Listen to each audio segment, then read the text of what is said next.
I'm Mike Christian, you're watching Shaun Roden TV.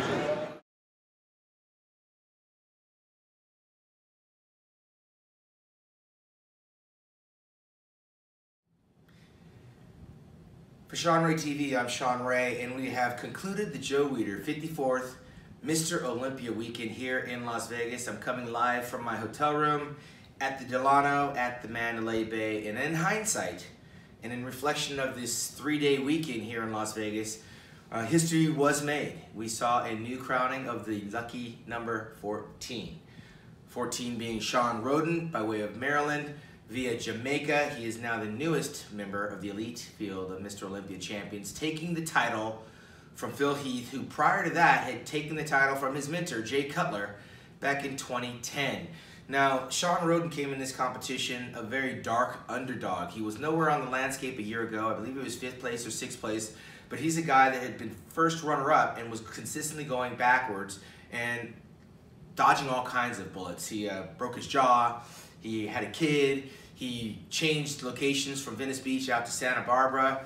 Lots of things going on in life as he got older and older. Shaun Roden, I believe, is about 45, 43 plus years, and Phil Heath did nothing but win, continued to win, vanquishing the competition, everything that was thrown at him, Big Ramy, William Bonac, Rolly Winkler, and along comes Shaun very quietly, like the quiet storm.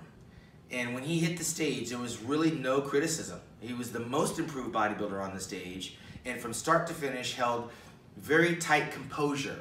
Shaun would have a tendency to relax in previous Mr. Olympia competitions, but he didn't, not this time. As soon as he took the stage, he was full of confidence, and you saw that Phil Heath, the defending champion, on his quest for number 8, was struggling. He started to show a look of concern, and after prejudging, which I had him trailing, showed up at the finals not much different, and he is, as Shaun Roden said, Mr. Saturday Night, but it wasn't to be last night, and that's when it counted the most. He was trying to join the elite group of Lee Haney and Ronnie Coleman, joining them with 8 Sandow trophies and 8 consecutive Mr. Olympias, but Shaun Roden played the spoiler, and rightfully so. Who better deserving of a guy who had such a long, winding road getting here to Las Vegas? This is a guy that took 7 years off of bodybuilding to care for his ailing father, who ultimately passed away. Went to an Arnold Classic Championship, saw the level of competition, and got re-motivated to throw his hat into the arena. And in 1 year, he won the overall championships at the North America, earning his pro card. Then he went on to win the Arnold Classic over in Spain. Then he showed up and got first runner-up here in Las Vegas. Then he went backwards, and boom, jumps right over everybody. We saw Ronnie Coleman do that. Ronnie Coleman was dead last in 1992 at his first Olympia, and he would ultimately become one of the greatest bodybuilders of all time. Shaun Roden has hit the pinnacle of his career. Who knows what's in store for Shaun Roden, but certainly he doesn't have to feel obligated to come back next year to defend the title.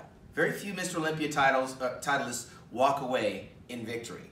Most of them stick around and wind up getting defeated. We saw that with Ronnie Coleman, we've seen it with Jay Cutler, and now we've seen Phil Heath, and the future for him remains to be seen. Will Phil Heath go quietly into the night, into retirement, or will he come back and try to recapture yesterday's glory? When Jay Cutler did it, it didn't work for him. When Ronnie Coleman did it, it did not work for him.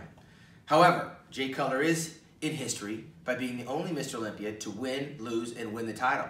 Can Phil Heath follow his mentor on that path? If he can, he's going to have to do a lot of work. And Shaun Roden has a lot of options. $400,000 richer for his effort, and probably going to be in demand by companies and promoters worldwide. Will Shaun Roden come back? Is this the pinnacle of his? Do we see the best that we've seen of Shaun Roden?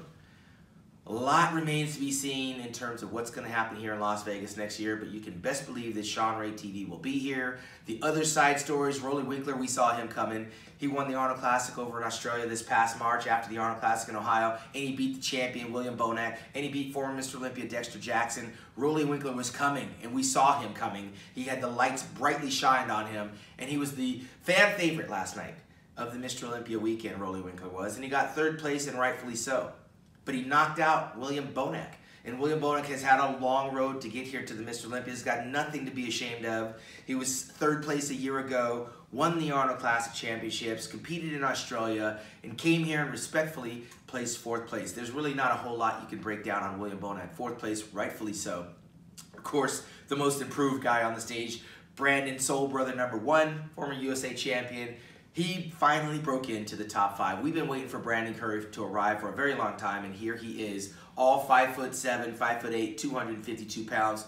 Well-deserved, Mr. Curry. You deserve to be in that top 5.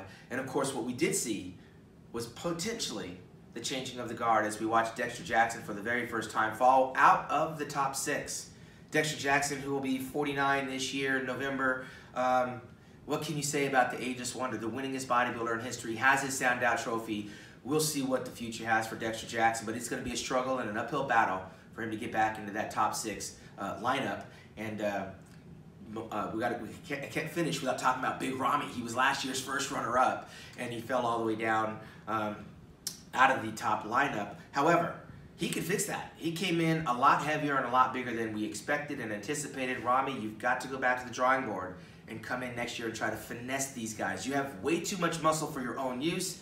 Now we need to rip it up, tighten it up, dry it up, and come out here and get back up in there in the mix. I'm not writing Big Ramy off at all. His situation has more to do with pounds than it has to do with anything else. A little bit more conditioning as well. He was the only man standing there as the biggest on the lineup, and he was either going to be first or he was going to be down at the bottom. Ramy, we'll see you next year, I'm sure, and you'll be back with a vengeance. So the stage is set for 2019 as we come back here to the Mr. Olympia. But right now, the Shaun Ray TV Roadshow continues as I head off to the Amateur Olympia in Italy with promoter Gianrico Pica, who predicted that Shaun Roden, by the way, was going to be victorious here in Las Vegas, and he was right. I'll be reporting all the Amateur Olympia information from San Marino this weekend. Stay tuned to ShaunRay.tv.